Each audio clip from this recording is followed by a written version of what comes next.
If I could get the rights to anything, I would get the rights to Scooby-Doo. It would be called The Groovy Adventures of Scooby-Doo. Now we have two options from here. It would either be a period piece focusing on the 1970s, and for that I would want live action.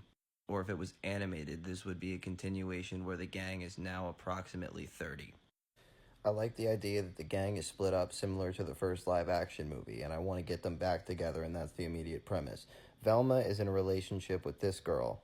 And we begin with Velma rehashing the old adventures and how she's met everyone from Batman to the Harlem Globetrotters. The gang has been together since the pup named Scooby-Doo series. They have a long existing canon dating back to their childhood. Daphne and Fred are married, and they do not fight. Instead, what we use them as a funnel for what a projected good relationship looks like. Daphne, being born rich, has inherited her parents' company and is now in charge of the company and is a head fashion designer in the entire world.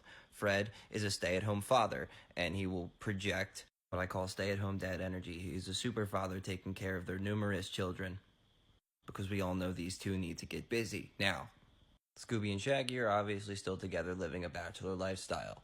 Velma will say that the group has grown apart over time, there was no real falling out, but things are just different now. We're going back to the Monster of the Week format. However, this time we have a tonal overarching plot line, similar to Scooby-Doo and the Witch's Ghost, or Zombie Island.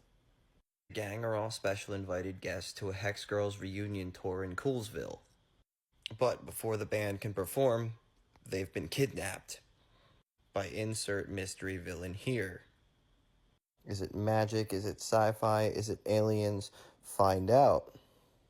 Red Herring is now the mayor of Coolsville, and he is objectively opposed to the meddling kids running around and causing problems in Coolsville. One by one, we see the characters in Coolsville, we unmask some villains, and we get some different monsters that are both real and not real. The line is completely blurred.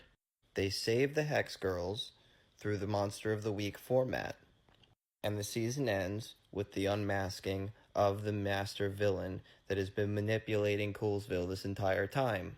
And it's not Red Herring. He's just kind of a dick about it. What is happening is that the forces of evil have gathered together against the meddling kids and created an ultimate mystery. Each episode will pay homage to one of the Scooby-Doo series that came before it, all the ones that were good at least. And the premise of the show is that splitting up the gang is never a good idea because they need to work together to come up with a unified trap to save the entirety of Coolsville, because Coolsville is a hellmouth. This is like Gravity Falls Coolsville, with symbols in the background hinting to the true meaning of the plot, which will hinge on the fact that Scooby-Doo is some kind of immortal angel meant to solve mysteries in the world and bring people together. And the masked villain, no, it's not Scrappy-Doo. They'll visit him in jail thanks to this movie, don't worry. Will be an overarching plot critiquing social hierarchy based on private properties.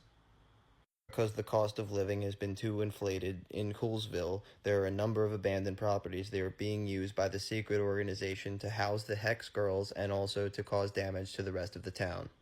It will be similar to the Gravity Falls formula, and it will hinge on the entirety of the mythology of Scooby-Doo. And the real plan is to lure Scooby into a trap, where our secret villain is trying to steal the immortality from our hero. If it's a period piece taking place in the 1970s, that will change everything. For an example of the Monster of the Week, the Mystery Machine has been out of commission for a long time and is now possessed by a Christine spirit.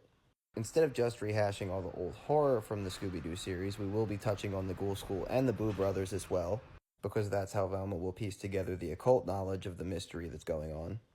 We will also explore various other horror stories and add to the Scooby-Doo universe. And the only way to stop this force is to get together all of the people that have ever been helped by the Scooby-Doo verse to come up with a plan to save Scooby.